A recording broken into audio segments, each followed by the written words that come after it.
Once you get to race day, it's going to depend a little bit if you're going to tackle the ultra as a team or individual based on how to fuel. What I mean by that is, let's say you're in a team, okay, you're doing a relay. What I'd recommend is taking on your food while your partner's out on course.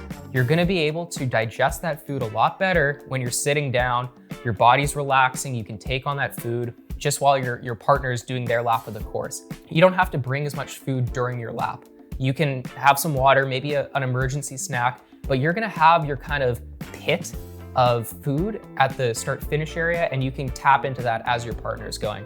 However, if you're doing a solo event, it becomes a much, much bigger challenge. You gotta take on that food while you're moving throughout the 12 or 8-hour race. Packing foods in your pockets that you've tried beforehand, calculating how much you need per lap. And then every time you come under the lap, you can grab, okay, I need this much per lap. You're putting it in your pocket and you're making sure once you finish the lap, you've eaten all of that food. You're just adhering to a strategy. Once you're 8 hours into a race and you got another 4 to go, you're not gonna be wanting to think about, oh, I need this many carbohydrates, I need this much. That should be pre-planned in advance, laid out somewhere. Maybe you have someone helping you with your feeds. They're just giving you the food and your job is just to pedal the bike and eat the food.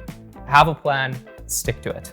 A lot of single track on this course, so might be really challenging to take your hands off the bars and eat something. So it could be a good opportunity to take on more liquid nutrition, having it in your Camelback, maybe having it in your water bottle.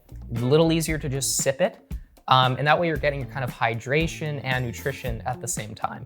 But again, that's gonna just depend on what has worked for you in the past, what you've tried in training, what sits well with you. It's just a bit of a practical tip to limit how much time you're kind of fiddling in your pockets.